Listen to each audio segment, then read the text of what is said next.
Moins d'une semaine après le début de l'exploitation du BRT, vous êtes pris pour un CRT, camion rapide transit nocturne, en s'engageant sur une voie strictement réservée. La suite est connue et en parler relève simplement d'une pédagogie répétitive et de l'appel, du rappel à la prise de conscience de la nécessité pour tous de se conformer aux règles de bonne conduite qui fondent le vivre ensemble.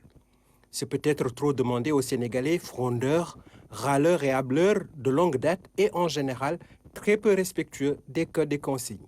Nous sommes radicalement opposés, rétifs, réfractaires à l'ordre et à la discipline.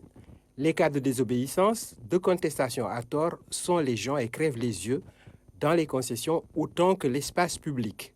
Et sur le champ politique, on n'est pas loin d'une vulgaire arène où les coups bas sont permis. Écoles et universités sont elles aussi le théâtre de comportements en opposition de phase avec l'acquisition de savoir qui confère la sagesse. Le mal a gangréné beaucoup d'organes d'un corps social altéré, en mauvais état. Où sont passées nos valeurs et résolutions dont on se gargarise du matin au soir, alors que dans les faits, on s'en écarte sans cesse? Et ces invocations de Dieu et des saints qui vont faire brûler beaucoup en enfer, parce qu'en s'éloignant de leur message, on se rapproche du diable et de Satan. Cela dit, ces deux-là se recrutent largement parmi nous, les humains. On se dit espèce douée de raison et supérieure à tous les autres animaux. Parfois, les actes posés en font douter.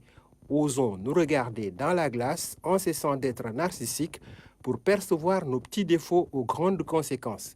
Cette affaire de camion sur la voie du BRT reflète tristement le niveau d'inconscience et de je m'en foutisme atteint.